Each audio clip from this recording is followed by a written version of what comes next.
Anxieties magazine. Welcome to our broadcast tonight, our tea time broadcast tonight. We are talking about leadership today, about how to manage your own anxiety as a leader, how to become a leader in your own life.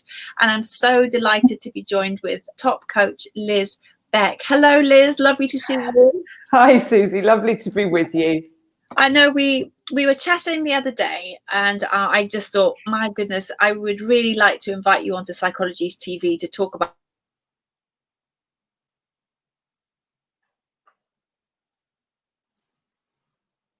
it's a really hard time to kind of be to know how to do it and how to lead. So where do we start to sort of really dig deep and find our inner leader, especially when we're trying to lead a virtual team? Where do we start?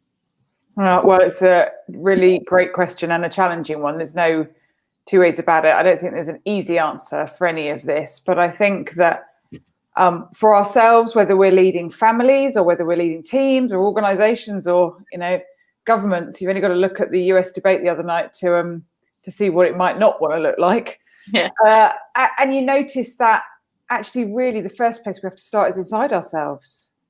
And what I mean by that is finding some sense and, if necessary, activities and process that help us just quieten down the noise.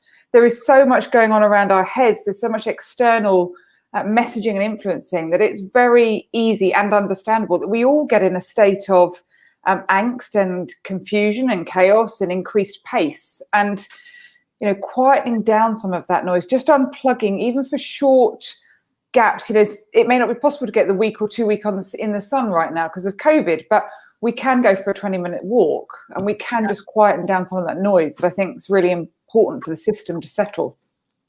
I think you're hitting on a really interesting point, because it's not only the COVID anxiety that's kind of attacking, but we've also got this whole thing of working from home. Yep. So our kind of boundaries between work life and office life have become blurred. Yeah. And I know I've been talking to my friends who, some of them have got really, really high powered jobs in banks and stuff, and they're saying all they hear is bing, bing, bing, bing, bing of their phone constantly, and they know not to go and have a look at it, but they're like, oh well, I'll just check.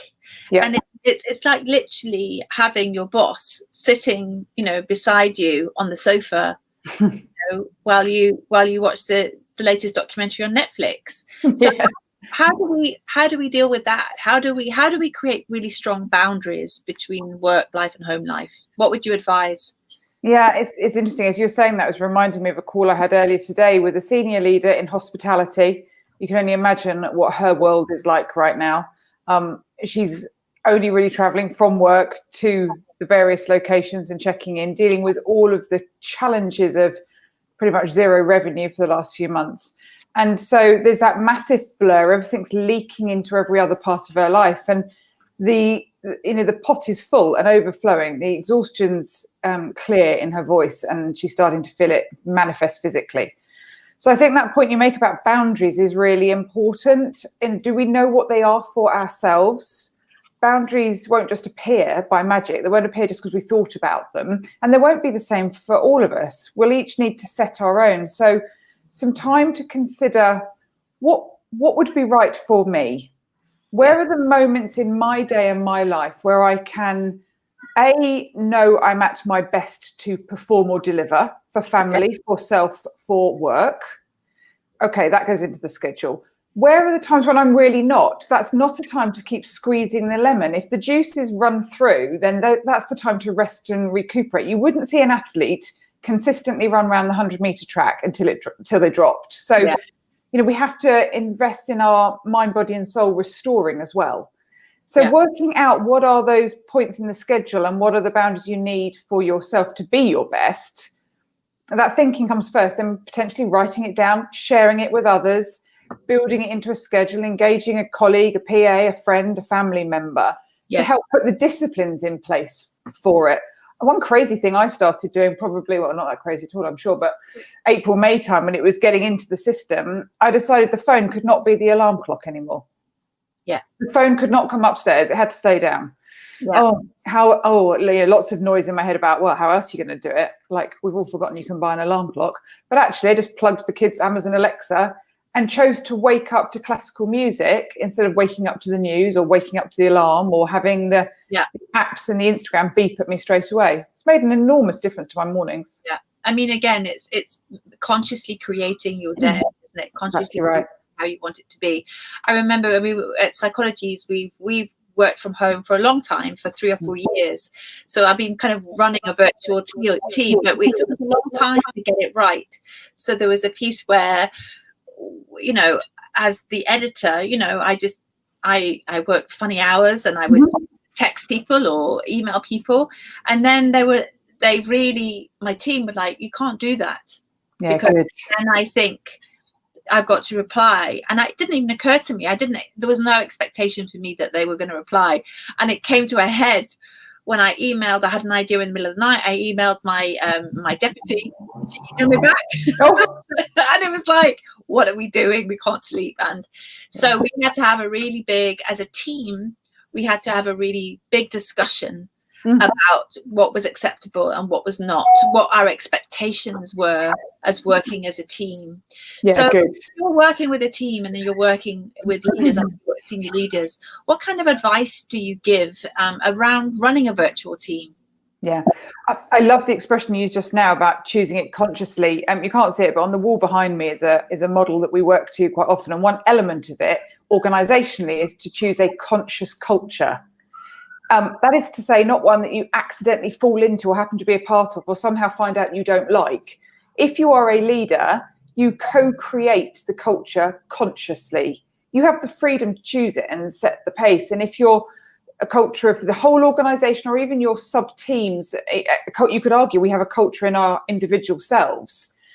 Making sure that it's one you choose consciously and you're creating it by engaging others around you is so important. We all have our own maps of the world, and to start just assuming that the way we're living our lives is the way our colleagues are and just sort of unwittingly trampling on those maps is unreasonable and unhelpful for performance. So, you know, in your example, I've learned to type the email if that's where my brain is and then save it, not send it. And then in the morning I can send it, right? But it's having those open conversations. And I think, you know, one of the other parts of that model behind me that this is sitting on is the notion of psychological safety.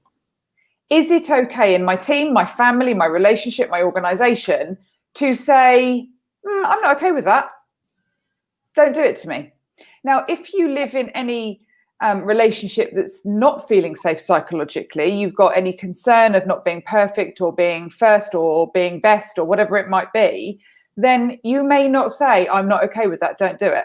And what was lovely in your example is clearly the team felt very comfortable to say, but it's not true everywhere. And so, you know, this has always been true for leaders. I think it's never more true in a COVID virtual world. Much more co-creation is necessary.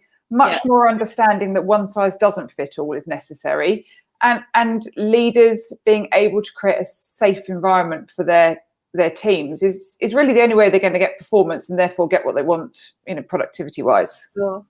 I mean, we've found things, just some really simple rules around our WhatsApp group. So we have a kind of a team WhatsApp group, and at the beginning of COVID, we were like, oh my God, have you seen this in the news? And then we went, no, stop. This is only good news. This is only good news WhatsApp. So it's like whenever you hear that ping and it's from the work WhatsApp, you know that it's going to be positive, life affirming, good news. And rather than that kind of feeling of dread of drama or, you know, that maybe sometimes you have in other WhatsApp groups.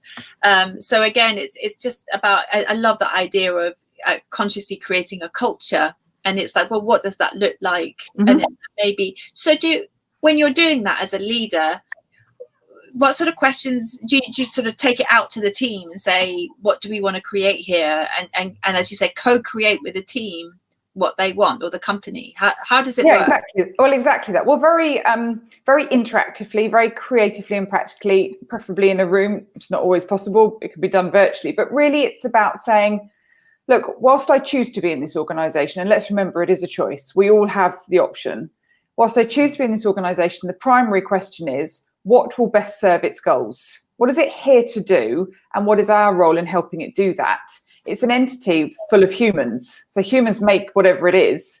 And so we have to think about what is the environment that will bring the best performance and the best productivity, the best comfort and behavior for all of the humans in that organization. And that will, by definition, produce the results. It's not the results that drive it, it's the way the people operate that bring the results. And so, yeah, it's a very creative, often post-it notes and Lego and creative arts and outdoor activities, combined with the cognitive processing, really, I suppose you would call it, that needs to think about, actually, we've got some margins to deliver, we've got some customer supply chain to manage, we've got to think all of these commercial elements through, but knowing that they are the output of how the humans engage. So yeah, really interactive and asking people. I mean, I feel incredibly privileged at Psychologies because I have a team. I always say it to my publisher. I always say I've got a team that really care, and you can't buy that. You just cannot buy this. No. They go the extra mile always to create this amazing magazine, which is amazing. But it's sometimes I've worked in other organisations when it's not the case. And how do you is there a way to engage people, to get them to care?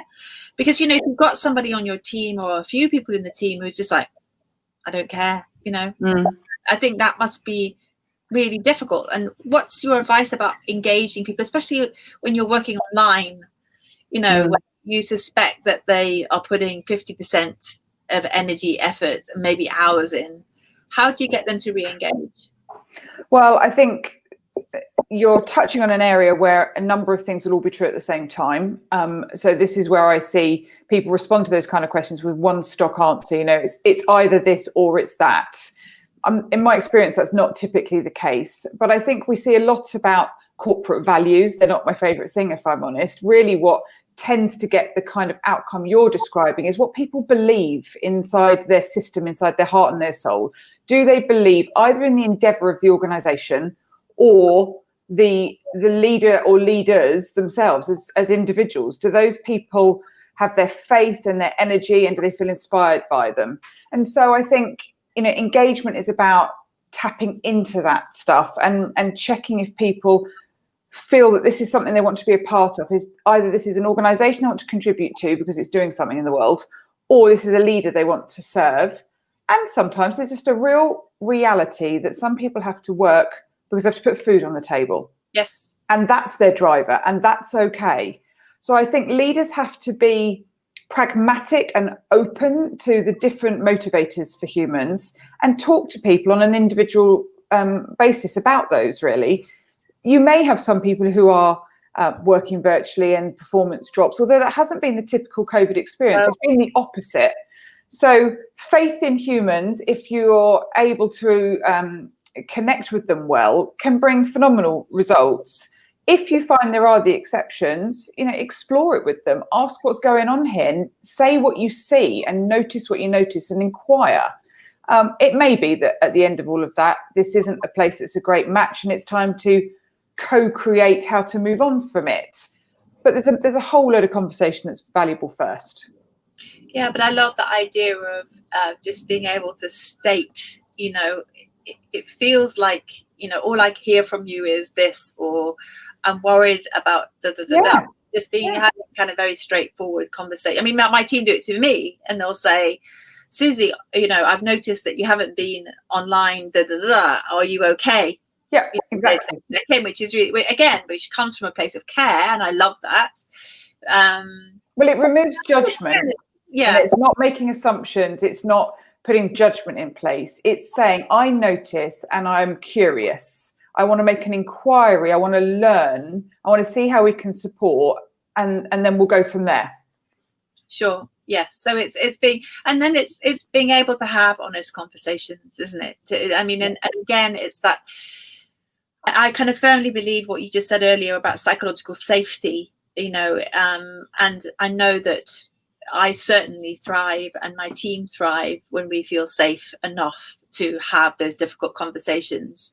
But when we don't, when because often what it's like is I hear on, out there that, most people leave the boss, not the job. Mm-hmm.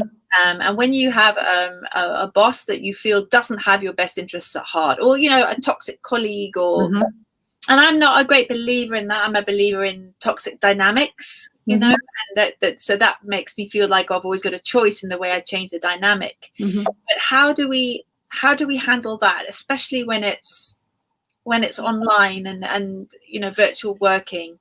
Is there a good way to sort of manage that or work with that, or a good languaging to use when you feel that it's a little bit toxic, or it doesn't feel good? Well, as a recipient of it, if that's what you're suggesting, I think there's no magic bullets with these things. They all come back to some fairly simple principles. If we're feeling threatened, if we're feeling fear, that's not a healthy place to be. It's also not a productive place to be. So you might find some of the old command and control in organizations gets you a short-term jump. It's not going to get you sustainable outcomes. And that's the survival response in us all. We want to get away from the pain or the fear of it. And so if you're feeling that, one thing you can do is start to share that with somebody else who you trust.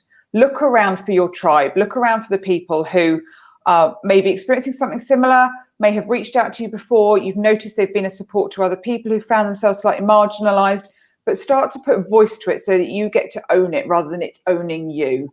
Yeah. It's very powerful when we speak our truth. Something shifts and changes in how it's being done to us.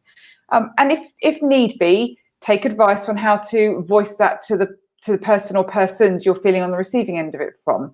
There are legal processes. Of course, you can raise a grievance. Of course, you can escalate it.